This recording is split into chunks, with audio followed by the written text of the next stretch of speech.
1 Samuel chapter 26.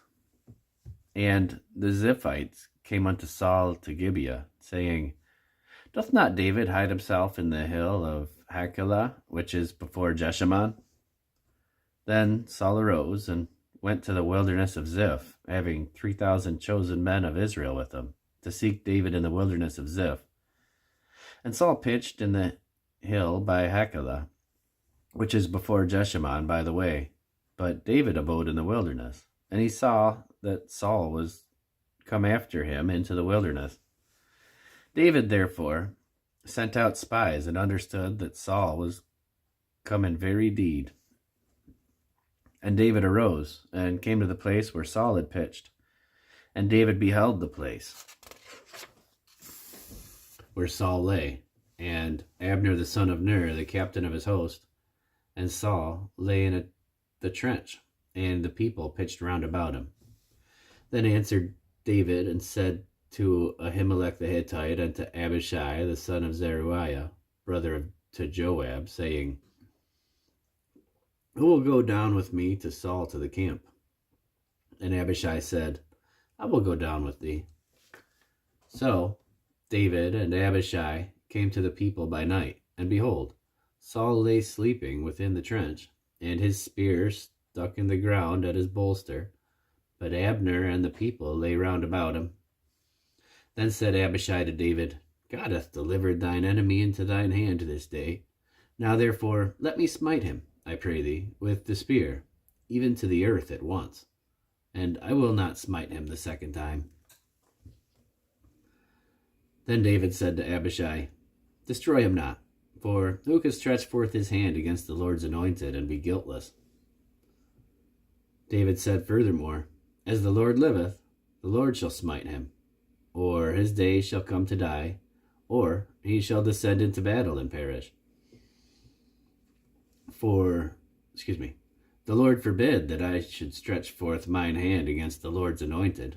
But, I pray thee, take thou now the spear that is at his bolster, and the cruse of water, and let us go. So David took the spear and the cruse of water from Saul's bolster, and they gat them away, and no man saw it, nor knew it, neither awaked, for they were all asleep, because a deep sleep from the Lord was fallen upon them.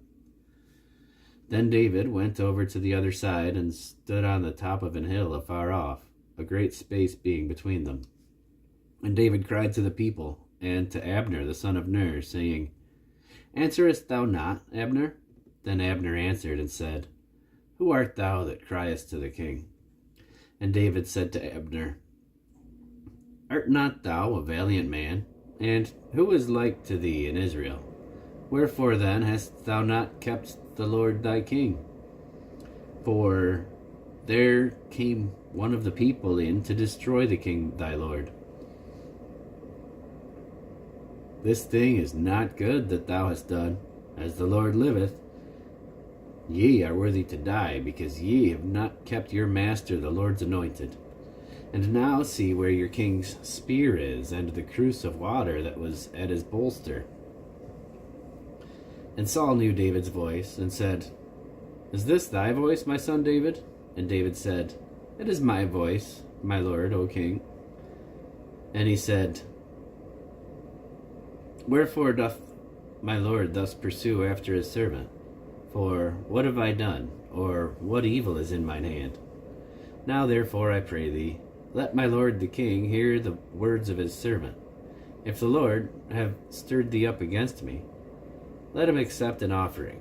But if they be the children of men, cursed be they before the Lord.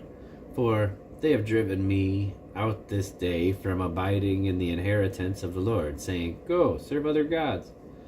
Now therefore, let not my blood fall to the earth before the face of the Lord. For the king of Israel is come out to seek a flea, as when one doth hunt a partridge in the mountains. Then said Saul, I have sinned. Return, my son David, for I will no more do thee harm, because my soul was precious in thine eyes this day. Behold, I have played the fool, and have erred exceedingly. And David answered and said, Behold, the king's spear, and let one of the young men come over and fetch it.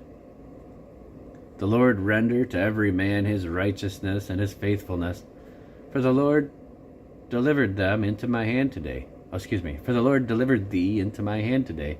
But I would not stretch forth mine hand against the Lord's anointed. And behold, as thy life was much set by this day in mine eyes, so that my life be much set by in thine eyes of the Lord, and let him deliver me out of all tribulation. Then Saul said to David, Blessed be thou, my son David. Thou shalt both do great things, and also shalt still prevail. So David went on his way, and Saul returned to his place.